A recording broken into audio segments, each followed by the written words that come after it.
አንተም ያለውበትን ታሪክ እንደተዋሻሉ ከእንደገና ክቡር ጠቅላይ ሚኒስትሩ በጦርነት ሰዓት አይውልህ ሻቢያን የጋበዘችው ወያኔ እንግዲህ በኢትዮጵያ መንግስት ሮኬት ከአዲስ አበባ አልተኮሰም ከመቀሌ ተተኩሶ ነው አስመራን የመጣው ህዝቡን እመራለሁ ካለ ድል እንስጠው ነው ክልሉ መንግስት ጋር ተቀናጅቶ እየመራ የገዛ ህዝቡን እያስጨነቀ ነው ያለው ይሄ አንዱ ህገ ወጥነት ነው ስለዚህ አትችሉኝም ለማትችሉኝ ኪሳራ አትክሰሩ ለማትችሉኝ ይሄ እንትናችሁን ተዋጊዎቻችሁን መስዋዕትነት አታስከፍሉ ከሻቢያ ግን ከኋላ ምን ነበር የሚሰራው ንብረት ይነቃቅላል ሴቶች ይደፍራል ወጣቶችን ይረሽናል እንዲሁም በማንነታቸው ያሸማቃል ሲጀመር በማንነት እንደማይዋደዱ ከበፊት የታሪክ እንትናቸው ነው ዛሬ የመጣ ነገር አይደለም ባለቤታቸው አገኙና ይኸው ሰዓቱ እኮ ምናምን ይላቸዋል ከዛ ይደውሉና በል ተስፋዬ ሰዓቱ ተገኝቷል እና ያው ፍለጋቸውን አቆሙ ሲሉ እንደ ጌታዬ እስካሁን እኮ ወደ 10 ሰው አምኗለሁ ስጃለሁ ብሎ ከሻቢያ ጋር መዋጋቱ ትክክል ነው ሻቢያ ለምን እንደዚህ ያደረክ ብሎ መጣላቱ ትክክል ነው የነበረው አቋም ይሄ ስለሆነ ማለት ነው ዛሬ ፖለቲካ ሰራን ብለው በሚዲያ ሲያወሩ እኔ የት ነበርኩ እላለሁ ያን ሰራዊት እኮ ነው ህዝብ ላይ አልተኩስም ያለን ሰራዊት እኮ ነው ያ ጀነሳይደር የሚሉት በቀን 40 ኪሎ ሜትር አስጓዙን ይለኛል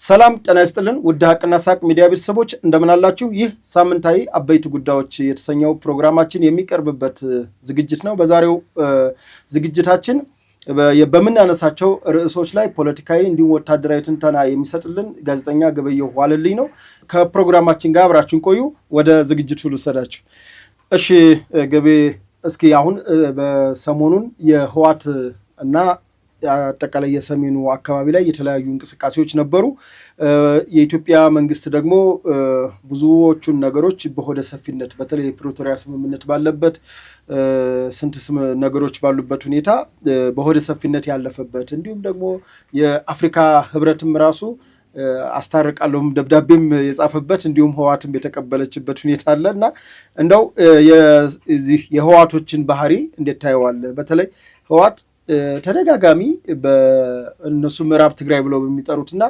በራያ አካባቢ በርካታ ትንኮሳዎች ያደርጋሉ ለአስጨራሽ እንዲሁም ሻቢያንም በመጋበዝ ጽንፈኛውንም ኃይል በመጋበዝ አቅም ደጎስ በማድረግ መንግስትን ለመገዳደር የሞከሩበት ሁኔታ ታይቷል ሌላው እንግዲህ ሰሞኑን የፓርላማ በትላንትናው ዕለት በፓርላማ ክቡር ጠቅላይ ሚኒስትር ዶክተር አብይ አህመድ ማብራሪያ ሰጥተዋል ለተነሳላቸውም ጥያቄ ምላሽ ሰጥተዋል እንግዲህ በዚህ የ6 ወር ቆይታ ያላቸውን የአመታዊ የ6 ወር እቅድ ሰፊ ዝርዝር የሰጡበትና ከፓርላማም የቀረበው እንዲሁም የመንግስታቸውን በፖለቲካዊም በኢኮኖሚያዊም በማህበራዊም ጉዳዮች ላይ ሰፊ ምላሽ ሰጥተዋል እና በዚህም ላይ በተለይ በሰሜኑ ጦርነት ጊዜ የነበረውን አንስተው አንዳንድ አሁንም የባዕዳን ተላላኪ የሆኑ ባንዳዎቻችን ይህንን ጉዳይ ሲያብጠለጥሉ አይተናል ለምን ተነሳ የተነሳበት ይሄ ስለሆነ ነው እያሉ ብዙ ነገር ሲሉ ሰምተናል እና እስኪ ከህዋትን ጀምርና የህዋት የሰሞኑን ጉዳይ እንዴት ታየዋለህ አሁን የህዋትን የሰሞኑን ጉዳይ ያው ቀደም ብለን እንግዲህ በተለያየ እኔም ሌሎች የዝግጅታችን ክፍል ባልደረቦችም እናንተም ብዙ ብላችሁበታል አሁን የዛን ያለበትን ደረጃ ፕሮግረሱን እንደገና አሁን መንግስት የወሰደው እርምጃ ህወሓት በሰላም አደራድሩኝ ብሎ ያቀረበው ጥያቄ አለ እና አሁን ከዚህ በኋላ ይሄ ቡድን አርፎ ይቀመጣል ወይ የሚለውን ማየት ነው የሚጠቅመው ይሄ ቡድን አርፎ ይቀመጣል ወይ ተመሳሳይ ችግር አይፈጥርም ወይ ተመሳሳይ ኢትዮጵያ ትሪት ሆኖ አይቀጥልም ወይ ተመሳሳይ የሴራ መፈልፈያ ሆኖ አይቀጥልም ወይ ከዛ ይቀንሳል ወይ ምን ስለተፈጠረ ይሄ ነገር ደግሞ በዚህ የሚቀጥል ከሆነ አሁን መንግስት በዛ ጊዜ የተፈጠረው ኦልሬዲ ቡድኑ የፕሪቶሪያን ስምምነት ጥሷል ጥሶ ውጊያ ከፍቷል። ይሄን ተከትሎ መንግስት ይሄን ቡድን በደንብ አደብ ወደሚያስገዛበት እርምጃ ለምን አልገባም የሚልም ከህብረተሰቡ ይነሳል። በዚህ አጋጣሚ ይህን ቡድን መቅበር በተለይ የዚህ ቡድን 9 ሰዎች ናቸው ባይዘው አሁን ነጥረው የወጡት 9 ሰዎች ናቸው። ከክልሉ መንግስት ከጊዜያዊ መንግስቱ 3 ሰዎች፣ ከህወሓት 3 ሰዎች፣ ከወታደራዊ አዛዦች 3 ጀነራሎች ናቸው። አሁን እነዚህ 9 ሰዎች ናቸው እየበጠበጡ የትግራይንም ህዝብ እየበጠበጡ ያሉት፣ አጎራባች ክልሎችንም እየበጠበጡ ያሉት፣ ኢትዮጵያንም እየበጠበጡ ያሉት። ስለዚህ በዚህ ሁኔታ ውስጥ ጠንከር ወዳለ እርምጃ ገብቶ ይሄን ቡድን ለምን ከዚህ በፊት ያልተጠቀምንበት እድል አለ እና ለምን ውጊያውን አቆመ? መንግስት ውጊያ ከፍተዋል፣ የፕሪቶሪያውን ስምምነት ጥሰዋል። ግን ደግሞ ነገም ተመሳሳይ ነገር ከመፈጸም ስለማይቆጠቡ ለምን እርምጃ ጠንከር ብሎ እነዚህን ሰዎች ድጋሚ አደጋ ወደማይሆኑበት ደረጃ ማድረስ አልተቻለም የሚል ከህብረተሰቡ ይነሳል። ባይዘዌ የዚህ አቋም ደጋፊ ነኝ እኔ በግል አቋሜ ማለት ነው። ነገር ግን አሁን በተወሰደው እርምጃ ይሄ ቡድን እጁን ሰብስቦ ይቀመጣል፣ በሰላም ችግር መፍታት ዝግጁ ነው ምናምን ብሎ አስቂኝ ደብዳቤ ጽፏል ለፕሪቶሪያ ስምምነት። እሱን እንመልከት። ለአፍሪካ ህብረት የጻፈውን እንትን ህወሓት አሁን ልደራደር ብሎ ደብዳቤ ለመጻፍ መብት የለውም። ማነው እሱም ተደራዳሪ ያደረገው? ህወሓት እኮ የተሰረዘ ፓርቲ ነው። በፕሪቶሪያው ስምምነት ራሱን እንዲያከስም የፈረመ ፓርቲ ነው። የፈረሙ ናቸው ፓርቲው የላካቸው ሰዎች። መንግስታዊ ስርዓቱን ህገ መንግስቱን በኃይል ለመጣስ ተንቀሳቅሻለሁ ብሎ ይሄንን አምኖ በኢትዮጵያ ህገ መንግስት ስር ለመንቀሳቀስ ወስኖ ራሱን አክስሞ የወሰነ ድርጅት ነው። አንድ ራሱን አለማክሰሙ ራሱ ህገወጥ ነው። ሳያከስም እንደ ህጋዊ ፓርቲ ጦር እያዘዘ ውሳኔ እየሰጠ በክልሉ ላይ ከክልሉ መንግስት ጋር ተቀናጅቶ እየመራ እየገዛ ህዝቡን እያስጨነቀ ነው ያለው። ይሄ አንዱ ህገወጥነት ነው። ሰራዊቱ ወደ ዲዲአር እንዳይገባ እየተከላከለ ነው። ሌላ ህገወጥነት ነው። ማዕት ነገር ጥሰት ጥሷል። አካባቢዎችን እያመሰ ነው እና እሱ ልደራደር በመሰረቱ ውጊያ ሲከፍት አንዱ ዓላማው ይሄ ነው። ውጥረት ፈጥሮ በዚህ በኩል የጽንፈኛውን ፋኖ በዛ ከሻዕቢያ ጋር ምናምን ውጥረት ፈጥሮ እንደገና ድርድሩ ሪቫይዝ እንዲደረግ እንደገና ህወሓት ከተሰረዘበት ወጥቶ ተደራዳሪ ሆኖ እንዲቀርብ። ለምን ጦረኛ ሆነ፣ ነውጥ ፈጠረ፣ አገሪቱን ስጋት ላይ ጣለ ተብሎ ለመደራደር ነው የመጣው። በውጊያው ግን ያሰበውን ያህል አላሳካም። ተመታ፣ ተመለሰ። አሁን ከጸለም ግን አሁን እሱ እስኪ አሁን ስለ እሱ እናውራና አሁን ህወሓት በተለይ በጸለምት በኩልና እንዲሁም በራያ አካባቢዎች ሙከራ አድርጎ ነበር። ነገር ግን የገጠመው ነገር እንዳሰበው አይደለም። ይሄ ሽንፈት ከምን የመነጨ ይመስላል? አዎ ይሄ ሽንፈት በመጀመሪያ ሽንፈቱ ላይ ያሉ አስተሳሰቦችን እንትን እንበል። አንደኛ ውጊያ ጀምሬያለሁ ብሏል ታደሰ ወረደ፣ ወጥቶ መግለጫ ሰጥቷል። ከዛ ደግሞ ጠንከር ሲልብን አላሰብንም ነበር። ድሮንም ሲመታን እዛ ያለው ተኩስም እንትን ሲሆን ያቺ ኃይል ኢላክ ነው መቋቋም ሲያቅተው ተመለስን ብሎ ሁለት ነገር ተደርጓል። አንደኛ በውጊያው ተሸንፈናል፣ ራሳችን በጫር ነው እንትን ተመተዋል ወታደሮቻችን፣ በድሮንም ተመተናል። ሁለተኛ እኛ ነን የጀመርነው ብሎ በአደባባይ መግለጫ ሰጥቷል። የሚገርመው ግን አንዳንድ የባንዳ አክቲቪስቶች አንድ ሰው ደሳለኝ ብሎ ገልጿቸዋል። ባይዘዌ ደሳለኝ ምን ማለት እንደሆነ በኋላ እናያለን። ድሮ ህወሓት እንትን ሻዕቢያ ደሳለኝ የሚባል አህያ ነበር እና ህወሓትንም በዚህ ነው የገለጿቸው ባይዘው እና የሻዕቢያን ጭነት ነው ይዘው የሚዞሩት እና እነዚህ አክቲቪስቶች አብይ እንዲያቀነባብሮ እነ ጌታቸው ጋር ተነጋግሮ እንደዚህ ብሎ በተለይ አሁን መሳይ ጻፈውን ሳይ በጣም ነው የሚያስቀው። ጌታቸው ያንን መግለጫ ከመስጠቱ በፊት ነው ቢያንስ ማንሳት እንኳን ነበረበት እና ቁጭ ብሎ አሁንም አለ እና ልክ መንግስት ነው የጀመረው በሴራ በተንኮል ብሎ ያኔ ይሄ አንድ ሄዶ አብይ ነው የእንትኑን የ2013ቱን ውጊያ ያስጀመረው ነግሮኛል እንዳለው አይነት ሰው እንደ ዶክተር ሚልኬሳ ያችን ስታይል ይዘዋታል። አሁን የሆነች ነገር ኳ ስትል አብይ እንደዚህ ያድርጉ፣ የሆነች ነገር ኳ ስትል እንደዚህ የምትል ነገር ያችን እንደ ፋሽን ይዘዋታል እና አሁንም መንግስት ይችን ነገር ጀመረ ለማለት ከዋናው ከባለቤቱ ከታደሰ ወረደ በላይ ታደሰ ወረደ ከቲፒኤልኤፍ በላይ ቲፒኤልኤፍ ሆነው የቀረቡበት ሁኔታ አለ። እሺ እሱ ውጊያውን የጀመረው እሱ ነው። ውጊያውን ለምን ተሸነፈ? በጣም ግልጽ ነው። መንግስት እኮ ቁመናውን ሲያሳይ አሁን አየር ኃይል ሾው ሲያሳይ ምናምን ነበር አይደል? አንተም እዛ ተሳትፈሃል እና እኔ በዚህ ደረጃ ጠንካራ ነኝ። አየር ኃይሌም የምድር ቁመናውንም በተደጋጋሚ ጊዜ ያሳይቷል። አላወጣው አሁን ሜካናይዝዱን ምኑን አላንቀሳቀሰም። በአየር ኃይልም ያሉትን ዘመናዊ እንትኖች ለሀገር ውስጥ አልተጠቀመም፣ አይጠቀምም። ግን ይሄንን መንግስት ነው የምትዋጉት። ስለዚህ አትችሉኝም። ለማትችሉኝ ኪሳራ አትክሰሩ፣ ለማትችሉኝ ይሄ እንትናችሁን ተዋጊዎቻችሁን መስዋዕትነት አታስከፍሉ ብሎ በተደጋጋሚ መልእክት አስተላልፏል። እና በተሳሳተ ካልኩሌሽን ነው ወደ ጦርነት እየገቡ ያሉት። እንግዲህ ውጊያን ሲጀምሩ አንድ የፋኖን ኃይል ተማምነዋል። የዚህ እነ ዘመነ አንድ ሆኗል። ዘመነ ስልጣን ይዟል።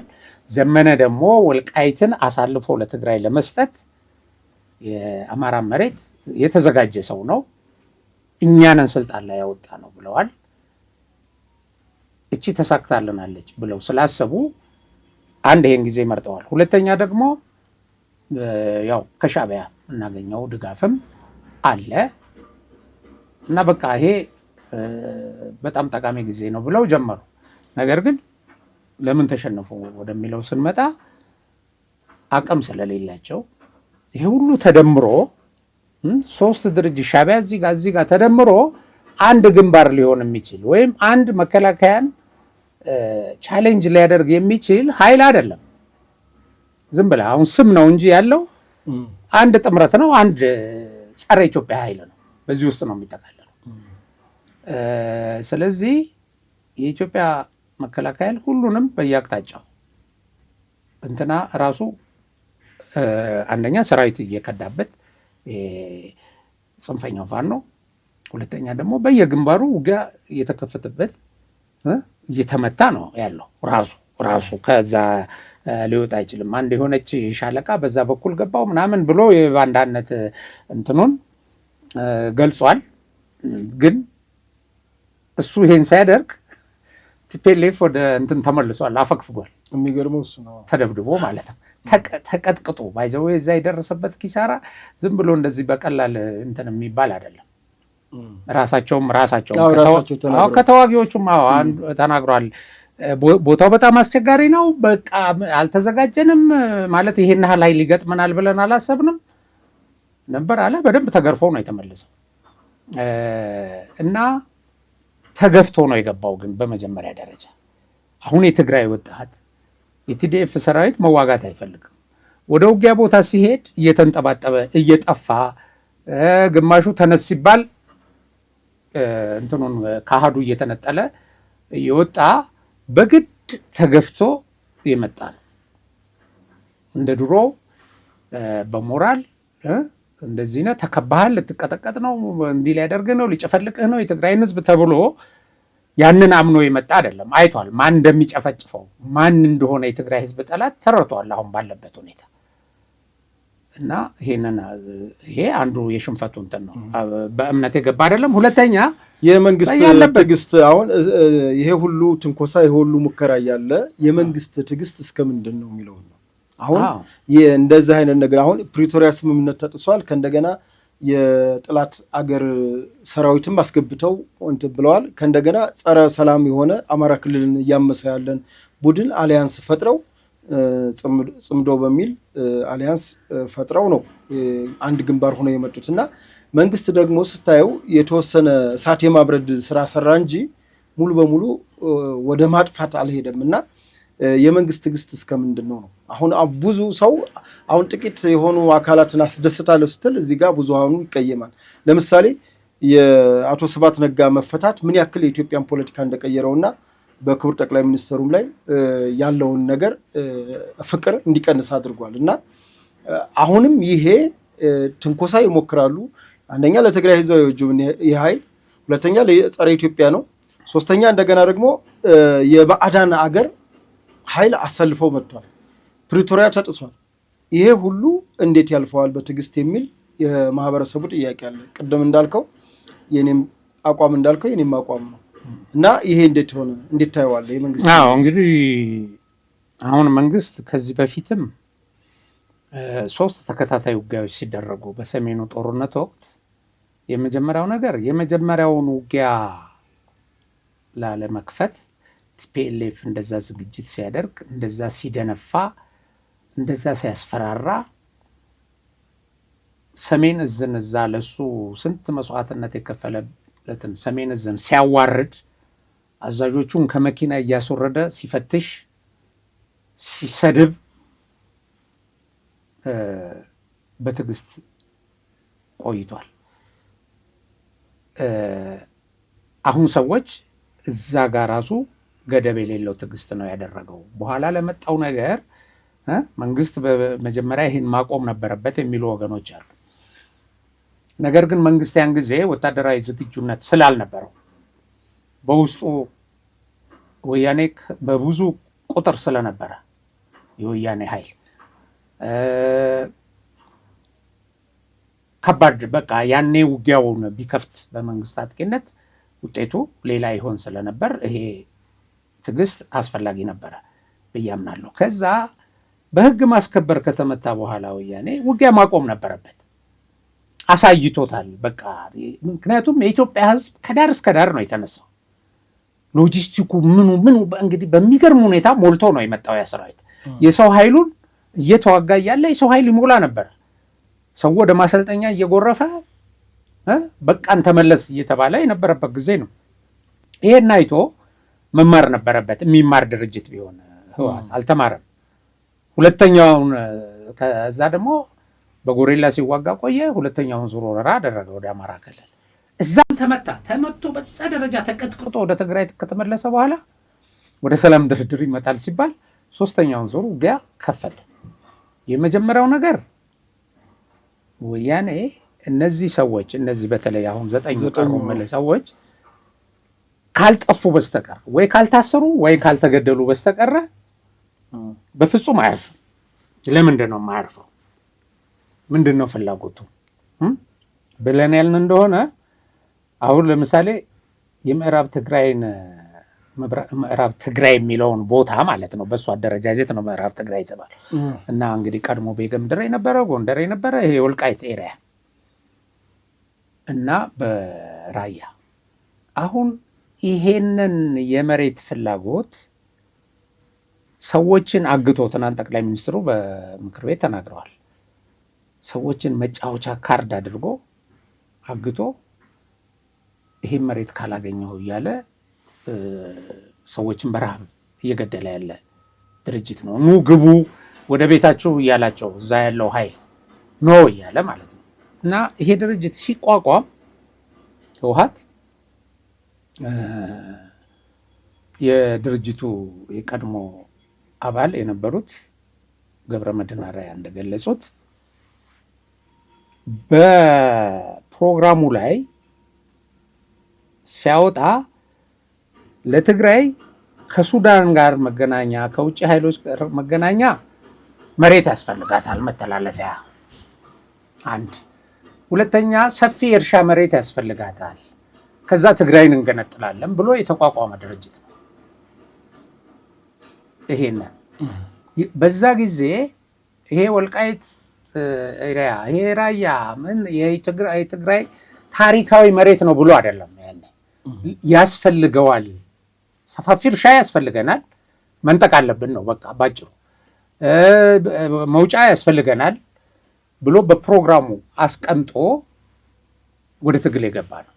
ይሄ መሬት ማምጣት አለብን። አሁን በዛን ጊዜ የነበሩ ሰዎች አሁን ግማሾቹ ከመንግስት ጋር እየሰሩ ነው ያሉት። ይሄ ፕሮግራም ሲነደፍ የነበሩ ሰዎች እንግዲህ እነ አቦይ ስብሃት አሉ፣ እነ መለስ አሉ፣ እነ ስዩም መስፍን ምናምን ይሄንን ያረቀቁ ናቸው። ይሄ በመጽሐፍ ታትሞ ተበትኗል። በዛን ጊዜ በደንብ በቃ ዝርዝሩ የዛ ቦታ አስፈላጊነት የምን እና አልውሃ ምላሽ የሚባለው እንግዲህ እስከዚህ እስከ ወልዲያ አንድ ወንዝ አለ አይደለ? አልውሃ በቃ እሱ የትግራይ ድንበር ነው፣ ከሱ መልስ ይላል። በዚህ በኩል ደግሞ ይሄ ወልቃይት፣ ጸለምት ምናምን እነዚህ የተባሉ ብዙ ቦታዎች ይሄ ሁመራ ይሄ መካተት አለበት ብለው ነው እንግዲህ በትግል ያን አካባቢ ከተቆጣጠሩ በኋላ ወልቃይት የሚባለውን በተለይ ማንነት ለማጥፋት ያደረጉትን ነገር ይዘረዝራሉ። እዚህ ገብረ መድኅናርያ የዛ የድርጅቱ እንትን ይሄን ለማሳካት ሲሉ ዝርያውን ለማጥፋት ያደረጉት እንትን ለምሳሌ ባልየውን ይገሉና ሚስትየውን ያገቡና ሚስትየውን ያስወልዱና ሚስትየውን ፈተው ያን ርስት ይካፈሉና ከዛ ሌላ ሚስት አምጥተው እንደዚህ እያደረጉ ሌላው በእስር ቤት የገደሉት ያሰሩት አካሉን ያጎደሉት ማዕት ነው።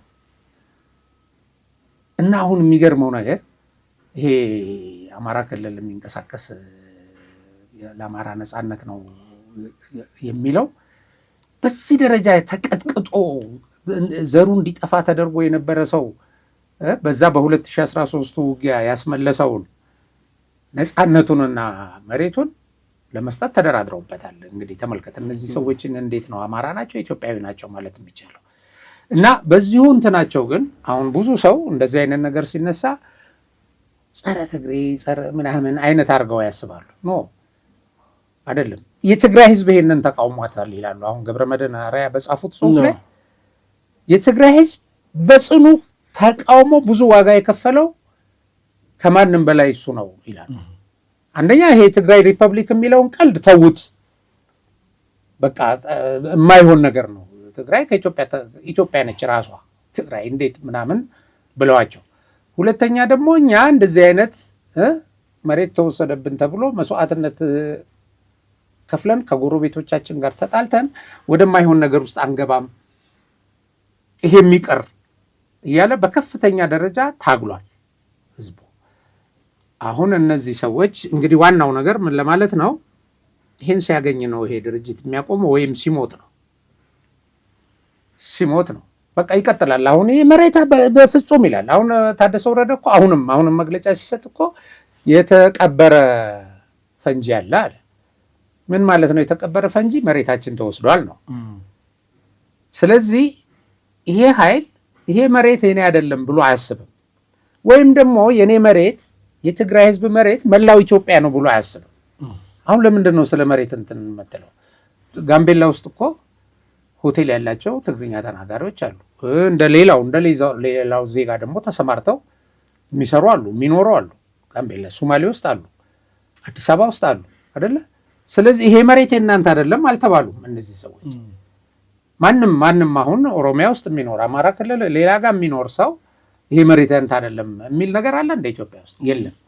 ስለዚህ ህዝብን ነው ማሰብ ያለብህ። ህዝብ የትም ሄዶ መኖር ይችላል። ትልቁ ነገር ያንን መሬት ለምን ፈለጉት ካልክ እንግዲህ ስደተኛ የሚግባ ይኑር እየተባለ ያንን መሬት ለምን ፈለጉት ካልክ እነዚህ ሰዎች ያንን የትግራይ ሪፐብሊክ የሚል ነገር ከእንትናቸው ውስጥ መቼም ቢሆን አይወጣም። ከነዚህ አሁን ከቀሩ ጥቂት ሰዎች ውስጥ እና ከሱዳን ጋር ድንበር መጋራት አለብን የሚል እምነት አላቸው። ከዛስ የኢትዮጵያ ትሪት ሆነው መቀጠል ነው። ይሄ ማለት እኮ ያን አንድ ክልል እንደሌላው አሁን መውጫ መግቢያ የለንም ስትል ምን አገባው? ለምንድን ነው ስለ መውጫ መግቢያ ሌላው ይጠይቃል እንዴ? ሌላው ለምሳሌ ኦሮሚያ መውጫ መግቢያ ይላል። ምን አገባው? ክልል ነው። መውጫ መግቢያ የፌዴራል ጉዳይ ነው። በህጋዊ ፓስፖርት ይወጣል ይገባል። ግን ወታደራዊ ቁሳቁስ ማስገባት፣ ከውጭ ጠላት ጋር መተሳሰር የዚህ ቡድን ባህሪውና እምነቱ ነው። ስለዚህ እኔ ይሄ የፕሪቶሪያ ስምምነት መጣሱ በትክክል ተረጋግጦ ባለበት ሁኔታ እነዚህን ኃይሎች መንግስት ይዞ ለህግ ማቅረብ ወይም ባሉበት መደምሰስ ነበረበት። ግን ስጋትነታቸው ይቀጥላል። ስጋት አሁንም የሚያሳዝነው ስጋት እንደሆኑ፣ ለኢትዮጵያ ስጋት እንደሆኑ፣ ለቀጠናው ስጋት እንደሆኑ እንዲሁም ደግሞ ለትግራይ ህዝብ በተለይ ለትግራይ ህዝብ ዕዳ እንደሆኑበት ነው ያሉት። ያው ይሄ ይቀጥላል። እስኪ ወደ ፓርላማው ንግግርና ወደ ሰሞኑ እንግዲህ አነጋጋሪ ሆኗል እና እስኪ መቼም የሆነ ነገር ሲነካ ነው መንጋው የሚነሳውና ምን ተነክቶ ይሆን? ምን ተነክቶ ይሆን ነው። ልክ ነው። አሁን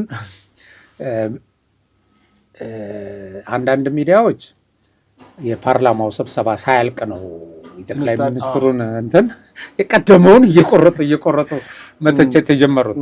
እርግማን ነው መቼም እንደዚህ አይነት ነገር። አንድ ነገር ሙሉውን ታዳምጣለህ።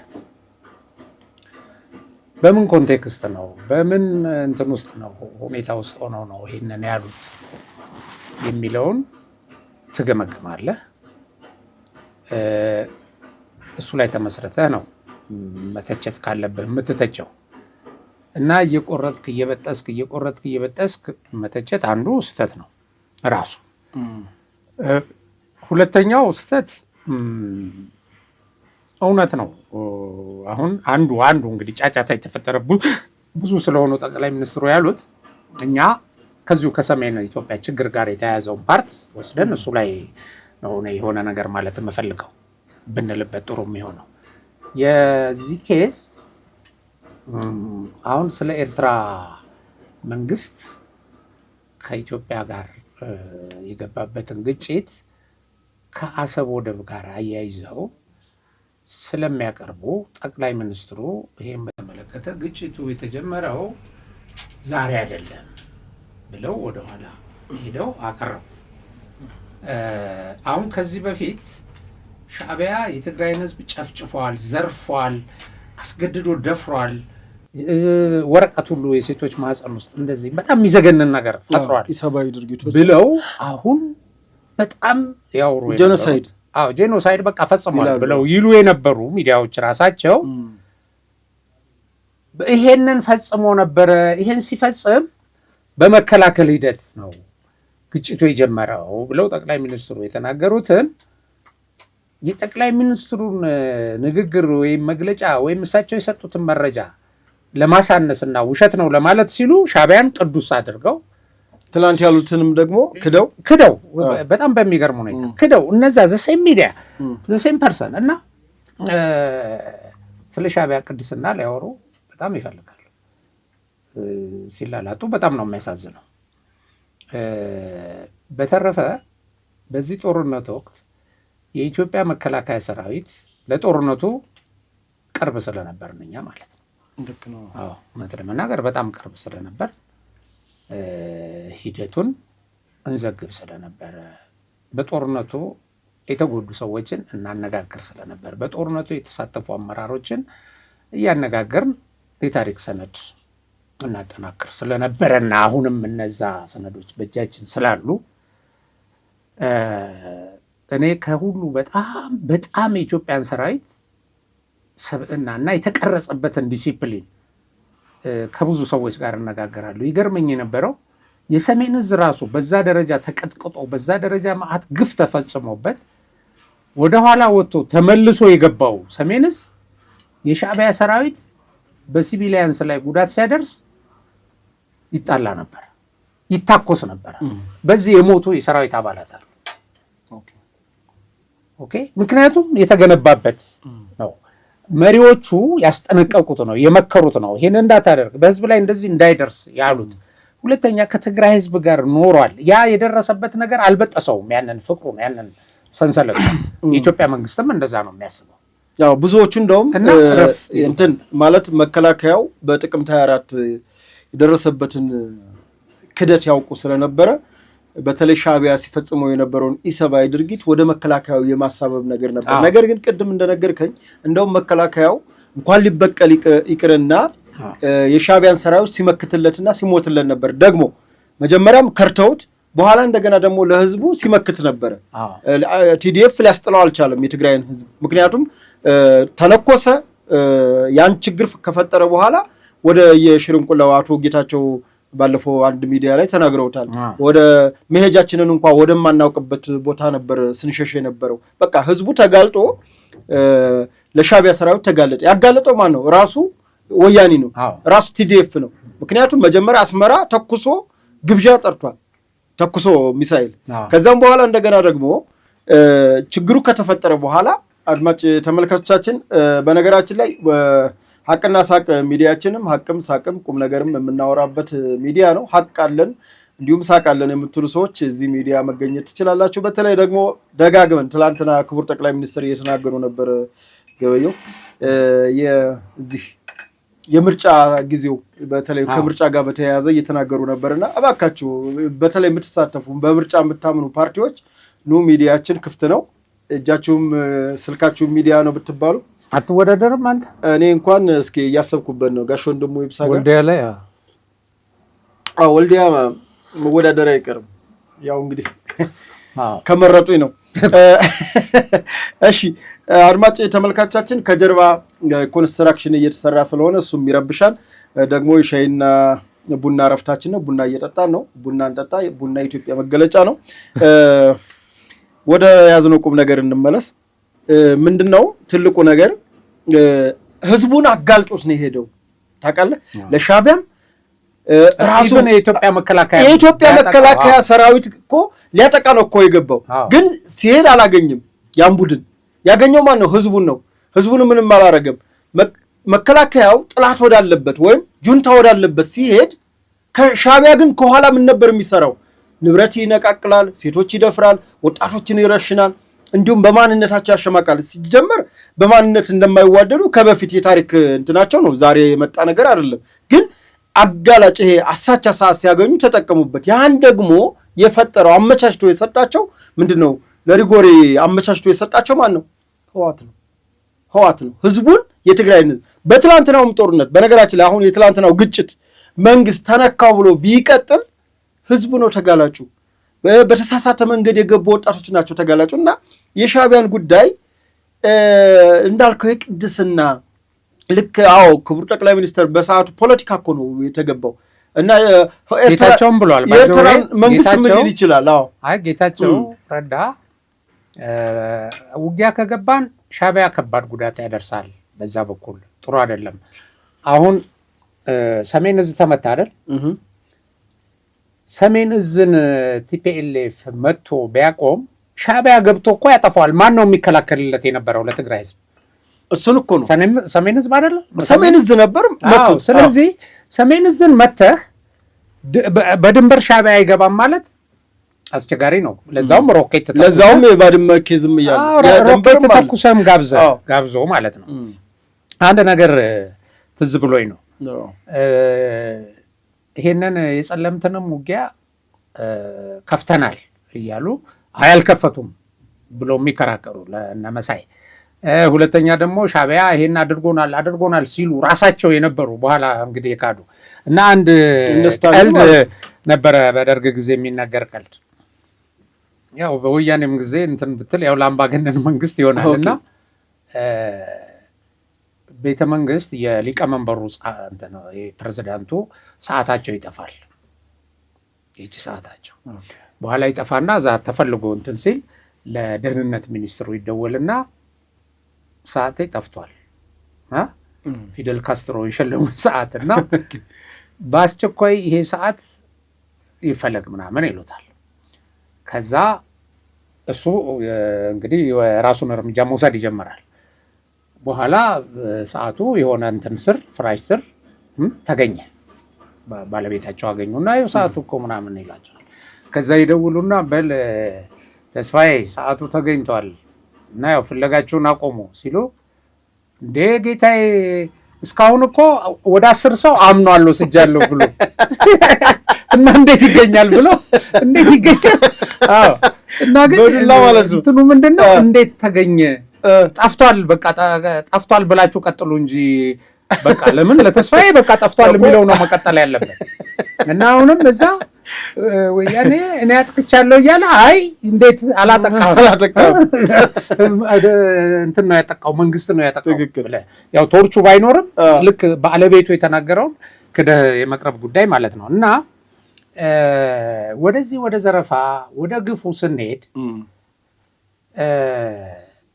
በጣም ለምሳሌ እኔ በ90 ውጊያ እና እስከ 92 በተደረገው ውጊያ በተለይ 92 ላይ የተካሄደውን ዘረፋ በተመለከተ በጣም በጣም በጣም አውቅ ነበር። ኤርትራ ይሄ ባሬንቱ ተኮምቢያ ምናምን አካባቢ ያለ እንትን ተነቅሎ ቆርቆሮው፣ ጣራው፣ ይሄ ሲንኩ ምኑ በባድመ ጊዜ ማለት ነው መጥቶ የሆነ ደንበመንጉል የሚባል ቦታ ጫካ ውስጥ ተከምሮ እነዚህ ሰማያዊ ሻሾ የሚባሉ መኪኖች አሉ ጭነው ወደ መቀሌ ወደ መከላከያ እንኳን አይደለም እንዳሉት ሻዕቢያ በሬዲዮ እንደሰራው ሊጥ ወስዷል እንዲህ ወስዷል እያሉ ነበር ያኔ በሻዕቢያ ሬዲዮ እና ሙጭጭ አድርገው እንዳልነበር አድርገው ነው የወጡት። ይሄን ዋጋ በዛ ጊዜ ተበቀለ። ሻዕቢያ ደግሞ በቀለኛ ነው፣ ያውቁታል። ባይዘው እነሱ እርስ በርስማ ይተዋወቃሉ። በጣም ስለሚያውቁት ይፈሩ የነበሩት ራሱ መንግስት ከሻዕቢያ ጋር ግንኙነት ሲያደርግ የቲፒኤልኤፍ መሪዎች ያንን ግንኙነት በጣም ይፈሩ የነበረው ኢሳያስ እንደፈለጉ አዲስ አበባ መግባት እንደዚህ ምናምን ሲወጡ እያንዳንዱ የሻዕቢያ የወያኔ መሪ ያጠፉኛል የሚል አሁን ስልጣን ላይ ያሉትም ጭምር እዚህ ወደ ሰላም የሚመጡት ጭምር በፍጹም አደገኛ ነው። ሻዕቢያ በጣም የበቀል ሰው ነው። እዚህ አዲስ አበባ ውስጥ ያኔ ከደርግ ጋር በነበረው ጦርነት መረጃ ሰጥተዋል ያላቸውን መተው እዚህ ሂጅ ሰጥተው በሚዲያ የተናገሩትን ምናምን አዲስ አበባ ገብቶ በየአደባባዩ ነው እየገደላቸው ሄደው የተወሰኑትን አፍኖ ወስደዋል ወደዛ። ኢሳያስ እንደዛ በቀለኛ ነው፣ ያውቋታል። አሁን ያ ሁኔታ ተፈጠረለት። ያን ሁኔታ ማፈጠረ ቲፒኤልኤፍ ነው የፈጠረው፣ ሰራዊቱን አጥቅቶ ይሄን ፈጠረ። ከዛ እና አሁን እንደሆነ ስለዚህ አሁን እምልህ እሱ ሻዕቢያ እያንዳንዱ የትግራይ ህዝብ ቢጠፋ ደስታው እንደ አንዱም እኮ ኩርፊያ በነገራችን ላይ የፕሪቶሪያ ለምን አልጨረሳችኋቸውም? ለምን አልጨረሳችሁም? በቃ ያለቀ ክቡር ጠቅላይ ሚኒስትርም ከዚህም በፊት እኔም በግንባር በነበረው እሳቸው ሳይናገሩትን የነበረውን ነገር ስነግርህ ያለቁ ነገሮች ነበሩ። በተለይ በዚህ በራያ በኩል የነበሩ ማይጨው ነው የቀረው፣ በዛ በኩል እንደርታ ይሄ መቀሌ ዙሪያ ነው የቀረው። በቃ በአባላ በኩል ያለው በምን የታፈነ የተዘጋ ነው። ቆላ ተንቤን ቀድሞ የገባ ነው ሰራዊቱ። መጀመሪያ ሙት መሬት የሚባል በጦርነት ህግ መጀመሪያ ከገዥ መሬት ነበር ሲመጣ የነበረው። አሁን ግን ከሙት መሬት አህያን ጭምር ተጠቅሞ በሙት መሬት ነው የሄደው። ያ ማለት ምንድነው? ተሽቀዳድሞ መጥቶ ቆላ ተንቤን እገባለሁ የሚለው ቡድን ጉሯን ያይጧ ጉሬ ተደፍኗል። ወዴት ትገባለች? አይጧ የትም አገባም። አሁን ያለቀ ጦርነት ላይ እንደተፈራረመ ሻዕቢያዎች ያውቃሉ፣ እኛም እናውቃለን። አንዱ ቁጣ ራሱ እሱ ነው። ባለቀ ጦርነት ለምን ይስማማል? ግን መንግስት እያለ ያለው ይሄ ቡድን አነሰም አደገም እዛ ትግራይ ላይ ባለው ተወስኖ ህዝቡን እመራለሁ ካለ እድል እንስጠው ነው። ግን ወያኔ ያን እድል ሳይሆን የተጠቀመው እብሪት አጫውቶት ማዕከላዊ መንግስቱን አሁንም በመካድ ቀጠለ። እና ቅድም ያልካቸው ጠቅላይ ሚኒስትሩ አሁን ያ ሰራዊት እንደዚህ አይነት ስነ ልቦና ይዞ የገባው በሰሜን በኩል የወጣው ኃይልም ኦሪንቴሽን ተሰጥቶ ሲገባ ህዝብን እንዳይነካ በዛ በተፈጠረበት ቁስል ተነሳስቶ ያን የፈጠሩበት የቲፒኤልኤፍ መሪዎች እንጂ ህዝቡ እንዳልሆነ በደንብ ኦሪንቴሽን ተሰጥቶት ነው ሄደው። የሚማረኩ ሰዎችን እኮ በስነ ስርዓት በእንክብካቤ ነው የሚይዘው። ከሰባት በላይ ማለት ሻዕቢያ ሲመጣ ይገላቸዋል። የሆነ ቦታ ተቀምጠው እነዚህ የተማረኩ ወይ ቆሰሉ ሲያገኝ ገሎ ነው የሚሄደው። ለምሳሌ በእኛ እንትኖች እዛ ባገቷቸው ሰዎች ተከበው ነበረ የሚንቀሳቀሱት እነዚህ የቲፒኤልኤፍ መሪዎች እነ ደብረጽዮን እነሱን ሰብአዊ ጋሻ አድርገው ማለት ነው ዙሪያውን አድርገው እነዚህ ያገቷቸውን ሰዎች መዓት ጊዜ አግኝቷቸዋል። መንግስት አየር ኃይል በቅኝት መዓት ጊዜ አግኝቷቸዋል እና ኢላማ ስር ነበሩ። እነዛንም ሰዎች ላለመምታት ሲባል ሲቪሊያንስን ፎርዛት ማተር ልጆቻቸውን ይዘው ገብተው እኮ ሻዕቢያ ግን በዛ እንትን ላይ አንድ ላይ ይመቱ እርምጃ ይወሰድ ብሎ ይጣላ ነበረ ከመንግስት ጋር። ይህን አመራሩ በጊዜው የሰጡት መግለጫ ነግረውናል። እና ማዕት ሁለተኛ መቀሌ ጥሶ ቢገባ ኖሮ እኮ የከተማ ውጊያ አድርጎ መቀሌ የኢትዮጵያ ሰራዊት ጥሶ ቢገባ ኖሮ እነዚህ ኃይሎች ሳይወጡ ከቦ ይዛቸዋል። እዛ ውስጥ ግን ዳሜጁ ከባድ ነው። ከተማው ይወድማል። ምክንያቱም ይዋጋሉ እነሱ እስከ መጨረሻ። ኃላፊነት የጎደላቸው ሰዎች ናቸው። ህይወታቸውን ለማትረፍ ሲሉ እጃቸውን አይሰጡም። ግን እንደ የከበበውን እኮ ከበባ ከፍቶ ወደ ቆላ ተንቤን እንዲወጡ ከተማውን ከውድቀት የከተማውን ህዝብ ከእልቂት ለመታደግ ሲል ይሄን ያደረገ መከላከያ ሰራዊት ነው። ይሄን ትእዛዝ የሰጠው ማን ነው? የጦር ኃይሎች ጠቅላይ አዛዥ ጠቅላይ ሚኒስትሩ ናቸው። የጦሩ አዛዥ ፊልድ ማርሻል እንግዲህ በዛ ጊዜ ጀነራል ዮሐንስም ተናግረዋል። ይሄንን ነገር ተማክረን ነው ያደረግነው የመቀሌን ህዝብ ከእልቂት ለማዳን። በዚህ ደረጃ ህዝቤ ነው ብሎ መስዋዕትነት እየከፈለ ያለ መንግስትና ሰራዊት ነው። ቆላ ተንቤን እንግዲህ ከገባ በኋላ ያ ቡድን ያደረሰውን ጉዳት ታውቃለህ። ህዝብ ማዕበል አዘጋጅቶ ጎሬላ አደራጅቶ ምን ብሎ እስከ አማራ ክልል ድረስ መጥቶ አማራ ክልልን አውድሟል።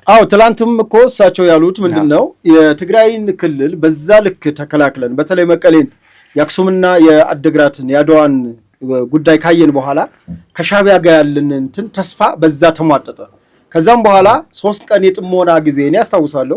3 ቀን የጥሞና ጊዜ ምንድነው ጦርነት ተገብቶ ጥሞና የሚል ነበረ እና 3 ቀን የጥሞና ጊዜ ያልነው ራሳችን ኃይላችን እስከምናደራጅና ጋርዳ በጅተን ነው ወደ መቀሌ እንኳን ኦፕሬሽን እነሱን የሚከላከል ሻዕቢያ እንዳይገባ።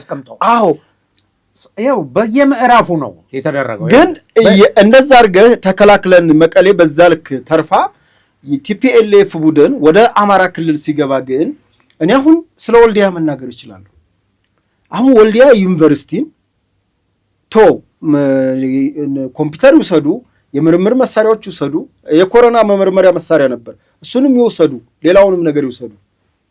እንዴት ኬብል የኢንተርኔት ኬብል ከግድግዳው እንግዲህ ግድግዳውን ካላፈረስከው ህንፃውን ካላፈረስከው በስተቀር ኬብሉ እንደገና መዘርጋት አትችልም። ወልዲያ ዩኒቨርሲቲ እሱ ውድመት ነው የደረሰበት። ስታየው ህንፃው አለ፣ ግን ኬብሉ ተሟጦ እናወጣለን ብለው ሞክረውት ሳይሳካ እና ውድመት ጽሁፉ ምናምን በቀለም ስለሚጠፋ ነው።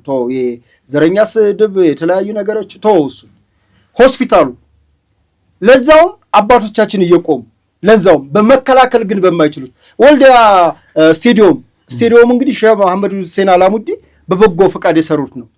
ያን ማገቻ ጣቢያ አድርገው ካምፕ አድርገው የተረፈውን ደግሞ እዛው በግደለሽነት መሳሪያዎችን በመጠቀም በመተኮስ አካባቢው እንዲወድም አድርገውታል። በእርግጥ አሁንም ጥገና ገና አልተደረገለትም።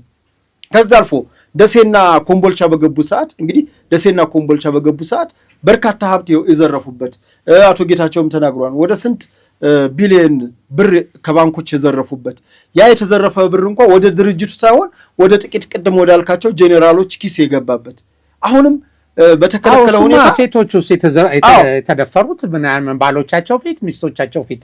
አሁን እኮ ይሄንን ስታስታውስ የሚዘገነንህ ከዚህ ቡድን ጋር ቆማለሁ የሚል ግን አማራ ነኝ የሚል ሰው ነው የሚዘገነነው። ምን አይነት ተፈጥሮ ነው የምትለው? ለዚህ ፕሮፓጋንዳ የሚሰሩ ናቸው። ዘሴም ለምሳሌ አሁን እንትና እዚህ ሰይፉ ፋንታውን ጋር አንድ ኢንተርቪው ሲሰጥ መሳይ መኮንን ግንባር ጠቅላይ ሚኒስትሩ ከሄዱ ብዬ ነው የመጣሁት ምናምን ብሎ ያው የሆነ ሄዶ እንግዲህ ውጊያው እንትን ካለ በኋላ ብቻ ሄዶ አይቷል። እና እዛ ያየሁትን በጣም ነው የሚዘገነነኝ፣ በህይወቴ አይረሳኝም በቃ ብሎ ያን ትሮማ እንዴት አድርጎ እንደገለጸው ወጣቶችን በሳት አቃጥለው በምናምን ብሎ ማለት ነው። እሱ ያዩ የሰሜን ሸዋ አሁን ግን ይኸውልህ እነዚህ ሰዎች ናቸው አሁን አብረን እንሰራለን አብረው ይስሩ እያሉ ቅስቀሳ የሚያደርጉት። ይሄን የሚያደርጉት እሱ ከአቅም ማነስ የመጣ ነው። በቃ አቅማቸውን ክፍተታቸውን እንዲሞሉላቸው ሰይጣንም ይሁን ምንም ይሁን ፋሽስትም ይሁን ጨፍጫፊም ይሁን ግን እንሰራለን ነው። ነገ እንዋጋለን የምትል ነገር ግን አለቻት በውስጧ ሁልጊዜ። ለምን ጠላት ናቸው። እሳትና ጭድ ዘይትና ያቋታል። ነገ እንዋጋለን የምትለዋን ብቻ በሳይለንት አድርገው። ለምን ሁሉም ስልጣን ፈላጊ፣ ሁሉም የራሱ ኢንተረስት ያለው ግሩፕ ስለሆነ። እዚህ ግን እንትኑ ላይ እንደው በደንብ እስኪ ማየት ያለብን በደንብ ጦርነቱ ከመጀመሩ በፊት ገና ሰራዊቱ ምዕራብ ትግራይ እንደሄደ ጠቅላይ ሚኒስትሩ ምን መግለጫ ነው የሰጡት? እነዚህ በወንጀል የሚፈለጉ ሰዎች የትግራይ ህዝብ አሳልፎ ከሰጠ ጦርነቱ ወዲያውኑ ያቆማል አሉ። ወደ ህግ ማስከበር ሳይገቡ ጥሪ ተደረገ። አልሆነም። ኦኬ። ከዛ በኋላ ሲገባ በጣም ጥብቅ ኦሪንቴሽን የተሰጠው ህዝቡን የትግራይ ህዝብ በእነዚህ ሰዎች ተጽዕኖ ስር ያለ ከሌላው የኢትዮጵያ ህዝብ በተለየ እነዚህ ሰዎች እየጨቆኑት ያሉት ሊጠቀሙበት እያደረጉ ያሉ ምንም እንዳልተጠቀመ ከነሱ ስርዓት በግል ዘርፈው እነሱ እንደበለጸጉ በደንብ ተነግሮ መወያያ ጽሁፍ ሰራዊቱ እንትን የሚልበት መወያያ ጽሁፍ አዘጋጅተን በዚህ ውይይት አድርጎ ኦሪንቴሽን ተሰጥቶት ህዝብ እንዳይነካ ለሲቪሊያንስ ጥንቃቄ እንዲሰጥ ከለላ እንዲያደርግ ተብሎ የገባ ሰራዊት ነው። እውነቴን ነው የምልህ። አሁን በዛ ላይ የተዘጋጁ ጽሁፎች አስታውሳለሁ አሉ አሁን ሰነዶች በዛ ሰዓት። ይሄንን ነው አመራሩ እንዲህ አይነት ሰራዊት ገንብቶ። ለምን በጣም ቁጭት ፈጥሮበት ነበር የሰሜን እዝ መጠቃት። አስብ፣ ወንድሙ ታረደ ስትለው አብሮ ስንት መስዋዕትነት ያረረው ደግሞ አብሮ እዛ ስጋ ብጾት እያለ አብሮ እንትን ሲል የነበረ ወንድሙ ነው ያረደው። አራጁም ያናድዳል፣ የታረደው ደግሞ ያሳዝናል፣ ቁጭት ይፈጥራል። ይሄ ቁጭት በዚህ ስሜት ተነስቶ ሲቪሊያንስን ታርጌት እንዳያደርግ ቴክ ኬር ተብሎ የገባ ነው። ቢያንስ ይህን ኦሪንቴሽን እኮ መስጠት ማለት ለህዝቡ ደህንነት ማሰብን ነው የሚያመለክተው። ስለዚህ ከዚህ በተቃራኒው ሻዕቢያ የቀድሞ በቀሉን ለመወጣት ያኔ የተደረገበትን ያኔ የተዘረፈውን ያኔ ያደረገው በዚህ ላይ ደግሞ በማዕቀብ ለረጅም ጊዜ ተንበርክኮ ከዓለም እንዲገለል ያደረገው ወያኔ ነው።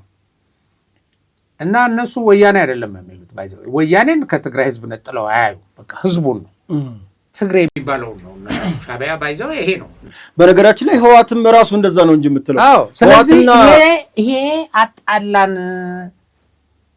ያሉትን የጠቅላይ ሚኒስትሩን አባባል እኔ የምቀበለው ገባ። መንግስትም የመከላከያ አመራሮችም በጊዜው የነበራቸውን አቋም ስለማቀው ሰራዊቱን እንዴት አድርገው አዘጋጅተው ወደ ውጊያ እንዳስገቡት ስለማቅ ሰራዊቱ ለዚህ ሲል በቀላሉ ሊያሸንፍ እየቻለ እነዚህን ሰዎች በቀላሉ ሊቆጣጠር መቀሌን ከቦ ሊቆጣጠር እየቻለ ግን ደግሞ እንዳይሆን ያደረገ እንዲህ አይነት ሰራዊት የፈጠሩ ሰዎች ስለሆኑ ከሻዕቢያ ጋር ሻዕቢያ ይሄን ህግ ጥሶ ይሄ ለኢትዮጵያ ሰራዊት አታደርግ የተባለውን ነገር ጥሶ ህዝቤን እከላከላለሁ ብሎ የገባ መንግስት ከሻዕቢያ ጋር መዋጋቱ ትክክል ነው። ሻዕቢያ ለምን እንደዚህ ያደረክ ብሎ መጣላቱ ትክክል ነው። የነበረው አቋም ይሄ ስለሆነ ማለት ነው።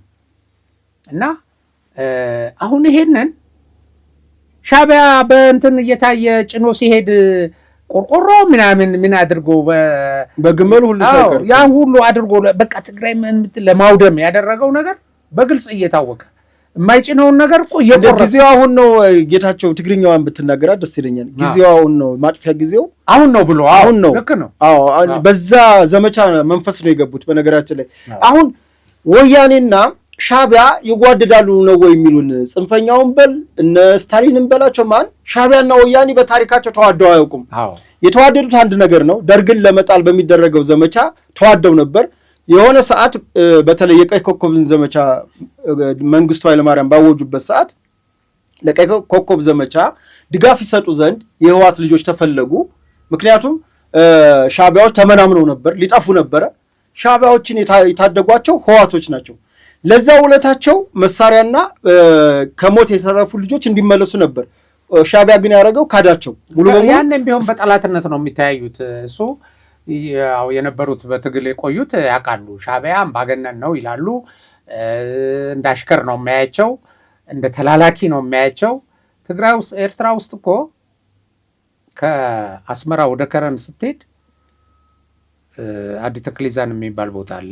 ወደዛ አካባቢ ልብ ትግራይ የሚባል ቦታ አለ። እንደዚህ ጠመዝማዛ ልብ አጋመ ልብ ትግራይ ይባላል። ያው እና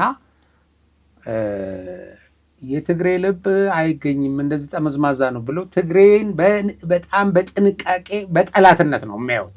በህዝቡ ስነ ልቦና ውስጥ እንዲቀረጽ ተደረገ። ይሄ ግን ያው የሻቢያዎችና የዛ አካባቢ አቋም ነው። በቃ በህዝቡ በኤርትራውያኖች አይምሮ ውስጥ እንዲቀረጽ ተደርጓል። ሁለተኛ በጦርነቱ ጊዜ እንግዲህ የአማራውንስ ቢሆን የቀድሞ ሰራዊት ተሸንፎ ከዛ ሲወጣ አብዛኛው ሰለባ የነበሩት የትግራይ ተወላጆች ናቸው። እየተዘረፉ ንብረታቸው ባንክ የነበረ ሀብታቸው እየተወሰደ ምናምን የተባረሩት ማለት ነው። ጥርስ ወርቅ እየተደረገ አሁን መተው እዚህ እኮ 6 ኪሎ ድንኳን ተክለው ጃን ሜዳ ነበር። ጃን ሜዳ 6 ኪሎ በቃ ይኖሩ ነበር። በኋላ መጠለያ እዛ አሁን መጠለያ ይባላል ሰፈሩ እስካሁን ድረስ እዚህ ላምበረት እዛ በግድ ተገፍተው እነሱ ዓለም አቀፍ ማህበረሰብ እንዲያይም ብለው ነበር እንትን ያሉት። ግን ሻዕቢያና ወያኔ ያኔ እንትን ስለነበሩ አፍሰው በግድ ወደ መጠለያ ምናምን አስገቧቸው። እስካሁን ድረስ ሀብታቸው እንደተዘረፈ እስካሁን ድረስ በድህነት በልመና ያሉ ሰዎች አሉ። ለማንኛውም ይሄንን ጠቅላይ ሚኒስትሩ ያሉትን ኤቪደንስ ያለው ነገር ስለሆነ ሰራዊቱ በተለይ በተግባር የገለጸው ስለሆነ የሰራዊቱ አመራር በተግባር የገለጹት ስለሆነ ከዚህ በፊትም አሁን አንዳንድ ሰው የሚያነሳው ምንድነው መሰለህ ለምን ያን ያልተናገረ ምናምን ይላል አይደል? ሁልጊዜ እኮ መልእክት በዚህ ጊዜ ምን ሊያመጣ ይችላል ብለህ ፖለቲካሊ ተይዘዋለህ አስበህ አገናዝበህ ነው። እንደውም የጠቅላይ ሚኒስትሩን አገናዛቢነት አሰላሳይነት ነው የሚያሳየው ይሄ። እኔ ትዕግስቱ ይገርመኛል። ስለዚህ የሆነ ነው። በዛ ጊዜ ደግሞ በዚህ ጉዳይ የተሰሩ ለሚዲያ የተሰጡ መግለጫዎች ራሱ ተይዘዋል። ግን በዛ ሰዓት ይውጡ ቢባል እኔ የማውቀው ታሪክ ስለሆነ ይሄ እኔ ያለሁበት እኮ ታሪክ እኮ ነው። አሁን እኮ የሌሉ ሰዎች እኮ ናቸው የሚያወሩት። የሚገርምህ ነገር እኔ ያለሁበትን ታሪክ እኮ ነው እንደሌለሁበት አድርገው የሚያወሩት። አሁን ለሚዲያዎቹ ለነዚህ ለነመሳይ ብትለው ለነደረጀ ብትለው ደረጀ እኮ ጦር ሜዳ ይዤው ገብቼ እኮ ላፍታ እኮ የመድፍ ቅንቡላ መስማት ደንግጦ አዲስ አበባ የገባ ሰው ነው። ደረጀም ብትለው መሳይም ብትለው ማለት ነው። መሳይ አጋጣሚ አብሮኝ አልነበረም። ከዚህ የተለየ አቋም የላቸውም። እና አሁን በዛ ሰዓት የመንግስትን ሆደ ሰፊነት ከኛ በላይ የሚረዳው እስከ መቼ ነው ትዕግስት? ሰራዊቱ እየተመታ ምን ማለት ነው? ህዝባዊ አድርገነዋን ሲሉ ለህዝቡ ሲጠነቀቅ ልንገርህ አንተ የመጀመሪያውን ነው የምትለው አይደለ? የጥቅምት 24ቱ የሰኔ 23 2013 አልወጣም? ጥቅምት 24 2013 አለ። ሁለት ጊዜ እኮ ነው ክደቱ። የሰኔ 23ቱ ደግሞ ፖለቲካሊ ችግር ሲፈጠር ሰራዊቱ ይውጣና የትግራይ ገበሬ ይረስ በተባለበት ሰዓት እኮ ህዝቡን አምጥተው አፈሰሱበት፣ አስተኙበት። ሰራዊቱ ህዝብን አልመታም ስላለ እኮ ነው ያን ምርኮኛ አድርጋለሁ ብሎ ክደት በቃ እኛን መታም ብለው ሰራዊቱ ህዝብ አልመታም ብሎ ጆደ ላይ ያለን ሰራዊት ክደት ፈጽመው እኮ ነው እንደ ተማራኪ አድርገው እኮ ልንገርህ የኔ አብሮ አደግ የነበረ አንመታም ብለው ነው እኮ እጃቸውን ወደ ላይ ያደረጉ ራሳቸውን የገደሉ አሉ አመራሮች። ያን ሰራዊት ማለት ነው ህዝብን የትግራይ ህዝብ ላይ አልተኩስም ያለን ሰራዊት አውጥተው ሲያንከራትቱት የነበረው ይሄ እኮ ክደት እኮ ነው። ህወሓት ከሃዲ ነው፣ ሻዕቢያም ከሃዲ ነው። ይሄን የምናውቀው ነገር ዛሬ ፖለቲካ ሰራን ብለው በሚዲያ ሲያወሩ እኔ የት ነበርኩ እላለሁ። ያን ሰራዊት እኮ ነው ህዝብ ላይ አልተኩስም ያለን ሰራዊት እኮ ነው በቀን 40 ኪሎ ሜትር አስጓዙን ይለኛል። ቴዲዋል እንጨቱ ነው መጣ። እናቲቱ እንኳን መጣልሽ ብለን ነው እናቲቱ ልታብድብኝ።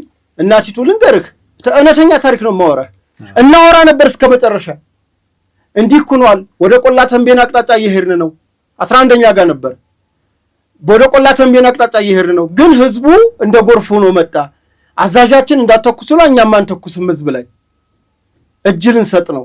ለማን ስላቸው ለህዝቡ ይገላቸዋል። ህዝቡ ስለው ይግደሉን እንጂ እኛ እጃችንን እንሰጣለን ብለው እጃቸውን ሰጠው። ያን ኃይል ድንጋይ ምንድነው ትግርኛውን አንተ ተናገሩ ይሄ እያሉ ይዘው ወደ መቀሌ ሄዱ። እነዛን ወጣቶች እነዛን ወታደሮች ከሄዱ በኋላ ያየኸው ያን ሰራዊት ከዛ ከቆላ ጀምሮ ከቆላ ተንቤን ጀምሮ ከተለያየ አካባቢ አልተኩስም ብሎ እጅ ወደ ላይ ያለን ሰራዊት ይዘውት ከተማ መቀሌ ገቡ። እንደማረኩ እንደ ጀግና ሆኖ ማለት ነው። ቆይ ማርለም ይሄ ነው ታሪኩ። ቆይ አዳምጠኝ። ይሄን ሰራዊት ይዘው ከገቡ በኋላ ፖለቲካ ሰሩበት። ማራኪዎቹ እኛ ነን አሉ። ባህላዊ ጄኔራሎችም ባልተዋጉበት ባልዘመቱበት ውጊያ እኛ ጀግና ነን ብለው ፎከሩ። ያን ሰራዊት አልተኩስም ያለ ሰራዊት እንደ ተማራኪ እንደ ተሸናፊ ና ቃለ መጠየቅ አድርግ ስለኛ ጀግንነት ተናገር አሉት። ይሄ ነው ታሪኩ። ይሄ ነው ታሪኩ። ይሄ የጥቅምት 24 የመጀመሪያ ነው። በቃ እሱን ካወራን ተይዲ በጣም ብዙ ነገር ነው። ያው ብዙ ነገር ነው። እርግጥ አንተም ያለውበትን ታሪክ እንተዋሻሉ። ከእንደገና ክቡር ጠቅላይ ሚኒስትሩ በጦርነት ሰዓት ይኸውልህ ሻዕቢያን የጋበዘችው ወያኔ እንግዲህ በኢትዮጵያ መንግስት ሮኬት ከአዲስ አበባ አልተኮሰም። ከመቀሌ ተተኩሶ ነው አስመራን የመታው። ሻዕቢያን ጋብዘው መከላከያ መተው ማን ሊከላከልለት ይፈልጋል? ገባ ሻዕቢያ። ሻዕቢያ ሲገባ ተበቀላቸው። ምክንያቱም በቀሉ ከበፊት የቆየ ነገር ስለነበር። ከዛስ መከላከያ ሰራዊት ደግሞ ምን ኦሪየንቴሽን ተሰጠው? ህዝብህን ጠብቅ። የኛ ጥላት ቲዲኤፍ ብሎ ራሱን የሰየመው የትግራይ ሰራዊት ብሎ ጫካ የገባው ቡድን ይሄ ፖለቲካ አመራሩ ወታደራዊ አመራሩ የሚመራው ቡድን ነው። ከዚህ ቡድን ይሄን ቡድን ነው የምታጠቃው። ሻዕቢያ አላያንስ ነው። አሁን ላለው የጋራ ጥላት አለ፣ ልንከላከል አንችልም። ስለዚህ ህዝቡን ከውድመት ለመከላከል ስራ ተባለ። ታዩ እኮ በአድዋ ታዩ፣ በሽሬ ታዩ፣ በሷንጣልኝ በአድግራት ታዩ፣ በአክሱም ታዩ። ውድመታቸው በሙሉ ሲታይ አሃ ይሄማ ነገር ከቲዲኤፍ ጋር ሳይሆን ከትግራይ ህዝብ ጋር ይሄ ጸቡ። ስለዚህ ትልቋን ከተማ መቀሌን አስወርረን እንትን ከምንል ኩሃ ላይ ይቁምና ውቅሮ ላይ ማለት ይቁምና ውቅሮ ላይ አቁመን ሌላውን እንጠብቃለን። ውቅሮም ትልቅ ከተማ ነች። አቁመን ከዛ ወደዚህ ያለውን ቢያንስ እንከላከልና እናድን፣ ይሄኛውን ኃይል ግን እናጠፋለን በሚል ተወሰደ። በዛ ሰዓት ወጥቶ ክቡር ጠቅላይ ሚኒስትሩ ሻዕቢያም ጥላታችን ነው ቢል ከስንት ጥላት ጋር ነው የሚገጥመው የኢትዮጵያ ሰራዊት? ምን እንዲል ነው የፈለጉት? እና እኔ አሁንም ይሄ የባዕዳን ተላላኪ የሆነ ባንዳ ቡድን አሁንም እሱን መስማት ሳይሆን ክቡር ጠቅላይ ሚኒስትሩ ያስቀመጡት አቅጣጫ ላይ ሌላው ፓርላማው ላይ የተናገሩት ጸባችሁ ከኤርትራው መንግስት ጋር አሰብን ስላነሳችሁ ነው ለሚሏቸው አካላት ኖ የኛ ጸብ የጀመረው መሻከር ግንኙነታችን የጀመረው ከዚህ ጊዜ ጀምሮ ነው የሚለውን በግልጽ በሆነ ቋንቋ አስቀምጠዋል። ማመን አለማመን የነሱ ድርሻ ነው። ክቡር ጠቅላይ ሚኒስትሩ አስቀምጠዋል። ነገር ግን አሉ አሁንም በዚህ አሽኮርምማችሁ ዝም ልታስብሉ የምትፈልጉ ኤርትራውያን ኢትዮጵያ እርቅ በፈጠረች ሰዓት መጥተው በኢትዮጵያ ፍርድ ቤት ንብረታችን ቤታችን ይሄ ነው ባሉ ተከራክረው ወስደዋል ቤታቸውን። አሁንም እኛ ኢትዮጵያኖች አሰብ ላይ የፈጠርነው ፖርት አለ፣ የሰራነው ኤርፖርት አለ፣ የሰሯቸው ኢትዮጵያኖች ያፈሯቸው ሀብቶች ሆቴሎች ተዘግተው ተቀምጠዋል። ስለዚህ የዓለሙን ፍርድ ቤት የዓለሙን ማህበረሰብ የምንጠይቀው ፍትህ ነው እና የሌለንን አልጠየቅንም፣ ያልሰራነውን አልጠየቅንም። የአሰብ ጥያቄ በዚህ ማሽኮርመም አይንትነ ዝም አንልም፣ እንጠይቃለን። አሰብ የኛ ነው፣ እሱ በባሌም በቦሌም ይመጣል እንደተባለው ብለው አረጋግጠዋል። ከዚህ በፊት ታውቃለህ በ118ኛው የጀግና ኢትዮጵያ መከላከያ ሰራዊት ቀን ክቡር ፊልድ ማርሻል በባሌም በቦሌም ቀይ ባህር እንገባለን ብለዋል። ክቡር ጠቅላይ ሚኒስትሩም ትላንት ፓርላማ ላይ አረጋግጠዋል። እንዲህም ቢሉ እንዲያም ቢሉ ተወደደም ተጠላም ጽንፈኛው የህወሓት ሰራዊት ሻዕቢያ የኢትዮጵያ ጠላቶች ናቸው፣ እንዋጋቸዋለን። መንግስት ግን ትዕግስቱ ሊበቃ ይገባል ብዬ አምናለሁ። አመሰግናለሁ። በቃ ይሄም የኔም አቋም ነው። ለማንኛውም ይሄ ታሪክን መካድ ወይም አንድን በአንድ ወቅት እውነት ነው ብለህ ራስህ የመሰከርክለትን ሀቅ ሌላ ምጠላው ሰው ተናገረው ብለህ ማስተላለፍ ከሃዲነት፣ ራስን መካድ ህሊና ቢስነት ነው በመሰረቱ። ራስህ የተናገርከው ባይዘው ብዙ ነው። አሁን እንደሱ አይነት ነገር ራሳቸው የተናገሩት ከራሳቸው ከተናገሩት ላይ አሁን የሚቃረን ነገር በጣም ብዙ ነው። ለምሳሌ እሳቸው ምስክር ጠርተዋል፣ እነገዱን ጠርተዋል፣ ልኬ ነበር አሉ። በምን ምክንያት ነው የላኩት? አሁን በጣም እኔ እርግጠኛ ነኝ ገዱ ወጥቶ እነዚህ የሚዲያ አጭበርባሪዎች እነዚህ ካህዲዎች በሚሰጡት ኦሪንቴሽን ሌላ ሽፋን ነው የሚሰጠው። ገዱ ሞራል የለውም። ልንገርህ እኔ ገዱን እኮ ከኔ በላይ ታውቀው ገዱ ሞራል የለውም። ልንገርህ ቋቋ አይደለም ገዱ እኮ ልንገርህ የሰሜን ወሎ ዞን አስተዳዳሪ የነበረ በባዕድን ጊዜ አብረን እኔ ቅንጅቱኛ የታገልነን ገዱ ጋር ገዱ ሲጀመር ገዱን ልኬዋለሁ የተባለው እኮ ህዝብን ትግራይን ህዝብ በደሉ ሻቢያዎች አስቁም ኢሳያስን እኮ ነው። ደመቀም ተልኳል። ሌሎች በመንግስት መዋቅር ውስጥ ያሉ ተልከዋል። ገዱ ግን ዛሬ ወጥቶ አዎ ክቡር ጠቅላይ ሚኒስትር አብይ አህመድ እንዲህ ብለውኛል ብሎ አይናገርም። ምክንያቱም ትላንት ክቡር ጠቅላይ ሚኒስትሩን ሲዘልፍ ነበር። አሁን ማተብ አለው ተብሏል። ማተቡን በጥሷል። ገዱ የሚባልም ሰው ለኢትዮጵያም ለአማራም ህዝብ የማይጠቅም ሆዳም ሰው ልንገር። እሺ ለማንኛውም መንተናችንን በዚሁ እናብቃ። ያ ብዙ ሰዓት ቆይተናል ብዬ ነው። ይሄን ቡና ቀደም ብለህ አታመጣም ነበር። ስለዚህ መልካም ርዕሳችንን ከጨረስን ውድ የሀቅና ሳቅ ሚዲያ ቤተሰቦች የዛሬውን የአበይት ጉዳይ በዚህ መልኩ ፈጽመናል። ሳምንት በሌላ ፕሮግራም በሌላ ዝግጅት እስከምንገናኝ ሰላም ቆዩን። ፕሮግራማችንን ግን ላይክ፣ ሼር፣ ሰብስክራይብ እንዲሁም የደወል ምልክቱን በመጫን ይህ ፕሮግራም ሁሌም ሲጫን ወደ እናንተ እንዲደርስ ያግዛችኋል። የደወል ምልክቱን ተጫኑ። ሀቅና ሳቅ ሚዲያን ይደግፉ። መነሻችንም መድረሻችንም ኢትዮጵያ ናት።